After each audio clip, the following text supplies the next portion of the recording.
সালটা ছিল ১৯৫৯ সাল, আর দিনটা ছিল খুব সম্ভবত ২৭শে জুলাই। তখন গ্রামোফোন রেকর্ডের যুগ। হঠাৎই একটা খবরে চমকে উঠেছিল গোটা বঙ্গবাসী। মেগাফোন কোম্পানির কর্ণধার কমল ঘোষ পুজোর গানের জন্য বিশেষ রেকর্ড বের করছেন মহানায়িকা সুচিত্রা সেনের কণ্ঠে। গানের কথা লিখেছেন গৌরীপ্রসন্ন মজুমদার, আর সুর দিয়েছেন রবীন চট্টোপাধ্যায়।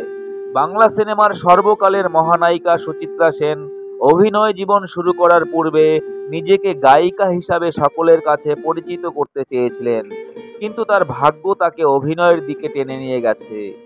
মহানায়িকার কণ্ঠে গান শুনতে ও অজানা কিছু ইতিহাস জানতে ভিডিওটি শেষ পর্যন্ত দেখার আন্তরিক অনুরোধ জানাই। তিনি সুচিত্রা সেন, তিনি মহানায়িকা। তার জীবন তিনি নিজের মতো করে সাজিয়েছেন। সিনেমার পর্দা কিংবা তার বাইরের জগৎ যেটাই হোক না কেন, তিনি তা নিজের দক্ষতার সাথে সামলেছেন। ছবির চিত্রনাট্য নিয়ে খুবই খুঁতখুঁতে ছিলেন তিনি। তার বিপরীতে উত্তম কুমারই হন বা সঞ্জীব কুমার, অশোক কুমার বা দেবানন্দ, তিনি নিপুণ দক্ষতায় তার চরিত্রগুলোকে আরও বেশি গ্রহণযোগ্য করে তুলেছিলেন। নিজের নীতিতে কোনোদিনও আপোষ করেননি তিনি, আবার নিজের ইচ্ছেতেই এক সময়ে সকলের আড়ালে চলে গিয়েছিলেন, আর আমৃত্যু সকলের থেকে আড়ালেই ছিলেন তিনি। এই মহানায়িকার জন্ম ১৯৩১ সালের ৬ই এপ্রিল বাংলাদেশের পাবনা জেলায়। তার আসল নাম ছিল রমা দাশগুপ্ত। ১৯৪৭ সালে মাত্র ১৬ বছর বয়সে তিনি বিয়ের পিঁড়িতে বসেন দিবানাথ সেনের সঙ্গে। তৎকালীন সময়ের বিভিন্ন সাংবাদিকের লেখা থেকে জানা যায়, স্ত্রীকে প্লেব্যাক সিঙ্গার হিসাবে দেখতে চেয়েছিলেন স্বামী দিবানাথ সেন, কিন্তু রমার গলা পছন্দ হয়নি রেকর্ডিং স্টুডিওর কর্তা ব্যক্তিদের, কারণ তার উচ্চারণে ছিল পূর্ববঙ্গীয় টান। কিন্তু স্বামী দিবানাথ সেদিন কিন্তু হাল ছাড়েননি। রমাকে অভিনয় জগতে নিয়ে আসেন স্বামী দিবানাথই, আর অভিনয় জগতে এসে রমা সেন হয়ে যান সুচিত্রা সেন। ৫০ ও ৬০-এর দশকে বাঙালির মনে জায়গা করে নিয়েছিলেন তিনি। তার রূপ দেখে মুগ্ধ হয়েছিল গোটা বাঙালি। তাই বাঙালি কি কখনো ভুলতে পারবে এই নামটি? পর্দায় তার রূপের ছোঁয়া ও অভিনয়ের দীপ্তিতে মুগ্ধ হয়েছে প্রজন্মের পর প্রজন্ম। মহানায়ক উত্তম কুমার ও সুচিত্রা সেনের লিপে একের পর এক গান অমরত্ব পেয়েছে, যা দেখে অবাক হয়েছিলেন গায়িকা সন্ধ্যা মুখোপাধ্যায়। সুচিত্রা সেন তখন খ্যাতির মধ্য গগনে।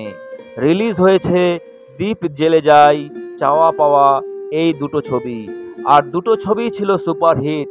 তখন মহানায়িকা সুচিত্রা সেন অভিনয় নিয়ে, সংসার নিয়ে প্রচণ্ড ব্যস্ত।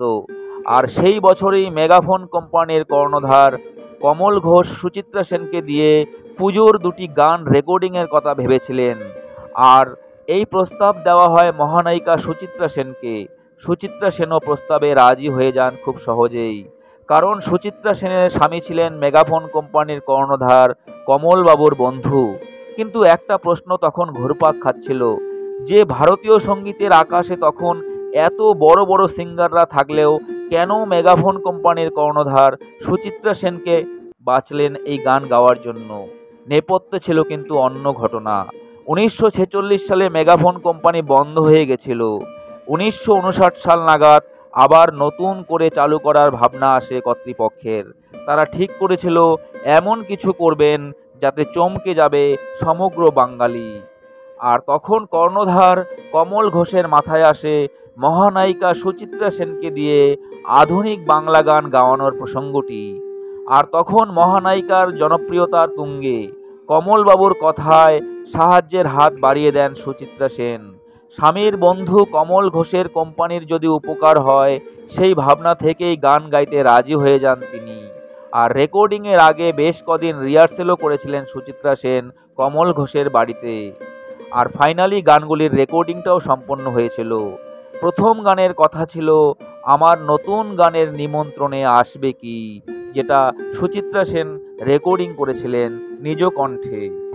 আমার নতুন গানের নিমন্ত্রণে আসবে কি? চলুন বন্ধুরা, সুচিত্রা সেনের কণ্ঠে সেই দুর্লভ গানের কিছু অংশ শুনে নিই। আমার গানের নিমন্ত্রণে আসবে কি? গানটির কথা লিখেছিলেন গৌরীপ্রসন্ন মজুমদার।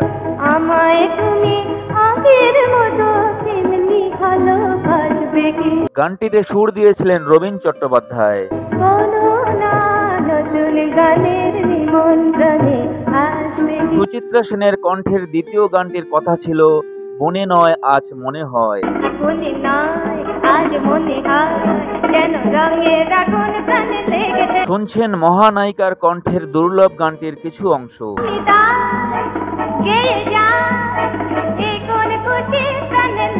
কিন্তু এত যত্ন করে এত স্বপ্ন নিয়ে গানগুলি রেকর্ড করা হলেও প্রচণ্ড চাহিদা থাকা সত্ত্বেও সেগুলি বাজার থেকে তুলে নিয়েছিল মেগাফোন কোম্পানি।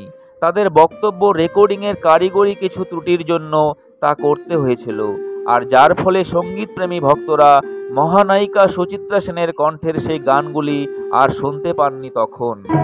আমার গানের নিমন্ত্রণে আসবে কে? এই মহানায়িকা সুচিত্রা সেনকে আমার শ্রদ্ধা জানিয়ে শেষ করছি আজকের ভিডিও। সবাই ভালো থাকবেন, নমস্কার। আমার নতুন গানের নিমন্ত্রণে আসবে কি?